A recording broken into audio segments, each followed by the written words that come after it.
What's up, you hosers? Welcome to the Unlucky Puckheads Podcast 5-Minute Major. Today we're looking at the Detroit Red Wings, my second team. My name is PA Jets fan, and I am joined, as I always am, by my brother, CK. How's it going, man? How's it going, everybody? Oh, Awesome. awful quiet. But, I was being creepy. Any particular reason for that? No, I just thought maybe I was, kind of doing like a, I don't know, I don't know why. It just felt like it. Doing the Brendan Lemieux special, just trying to get under the skin. I Yeah, see how right. it is. That's right. It's the way I play. Just get used to it. But anyway, let's dive into Detroit. They're my second team. They're a team that has a lot of history, and they're a team that's also kind of on a downward spiral at the moment, aren't they? Yes, they are. And so the first round pick this year is someone that can make an impact and that I'd really like to see because, man, he has a fire in his belly. It's Phillips. He was picked 6th overall, and they signed him to a 3-year entry-level contract. And he was supposed to go higher. I do believe the Canadians were supposed to take him, and they didn't. And he was not happy about that through multiple interviews. After the draft, he was saying he wants to get revenge. And even though he's probably going to be starting in the AHL this year, I think he's someone that we can really look at to really pop up here and there and get that revenge. Maybe not right away. I think they're going to want him in pretty freaking quick because that team with the new arena and everything, with the Little Caesars Arena, they want success and they need. I mean, come on. We saw the team play last year. There wasn't many players on that ice that had the fire in the belly like he does. You said it right. And they need to bring that electricity into the building. So hopefully he's ready soon. The thing you have to balance with that, though, is that you don't want to bring up a prospect like that. I'm going to cut that out.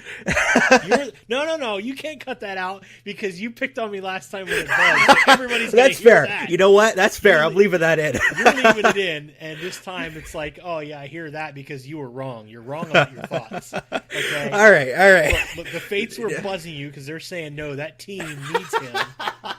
And man. He doesn't need the seasoning. He can fly. Zadina's the guy they want on the ice. That was actually Steve Yzerman. He's calling me an idiot, but see, no. But no.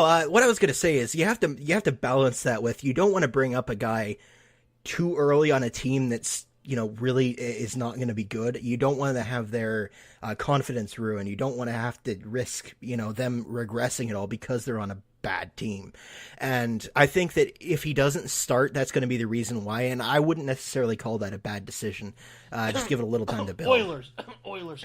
Right? Sorry. Yeah. What? I'm sorry. Did I say something? I apologize.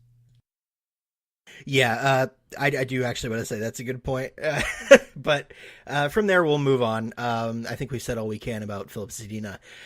They acquired, Jonathan Bernier, which I feel bad for the guy. He's always going to teams that are on that downward spiral, but I like him. Do you have any opinions about the burn? No, just exactly. You're right. I mean, I don't know. One of these times, this guy's he needs to find himself on a team that's having success because maybe he likes it that way. I don't know. Maybe he doesn't like the spotlight so much. That's true. Just, it's a job. So, and I'm sure he loves doing it, but, he's a good, between the pipes guy for the Detroit Red Wings this year. So he's going to do his normal thing. And, I still love him no matter what. He's other than that, hockey on the professional level. I mean, yeah, that's his passion. So who cares? Getting paid to do it. So, yep. But, additionally, they signed Green, Mantha, and I know you're going to have words on the final one. Hang on. Say it. Thomas Vanek. Sorry. Well, Detroit, have fun with Vanek. Make sure that whoever's on his line realizes that sometimes he needs a little push start out of his zone. Especially when it comes to coming back to play defense, you might have to grab his jersey and drag him or hook him back to his side of the ice. But otherwise, he's got a great shot. I won't lie. I mean, Vanek's got a good shot. He does follow the puck well, and he is puck smart. But the man does not like to skate back into the D zone. So just expect that there'll be an odd man breakaway or two through the season with Vanek playing up front. But you'll be happy with his goal output because he'll score goals. Yeah, he will. He's kind of a liability, but he's a go guy. All right, let's get this wrapped up because we're kind of all of our messing around kind of pushed us on time. So they re-signed Larkin Athanasiou. I think it's how you say that name. I can never say it right. Tyler Bertuzzi, and then the internal, huh? I said I have no idea how to say that. Yeah, I think it's Athanasiou, but yeah, I apologize too. I'm not good with the really confusing names. But internal moves, they also hired Dan Bylsma as their assistant coach. Excuse me. That's where he belongs. I think he's a decent coach. He just cannot be in that head coach role. So good decision on that, I think. But Detroit's going to be rebuilding this year. They're going to be a rebuilding team for a few years, I'm sure, and they're just going to have to. We're going to have to give them time. But they've got a lot of good people in that organization, and they'll be back. I'd say 10 points out. Yeah, that sounds about right. But with that, we'll go ahead and end this one off.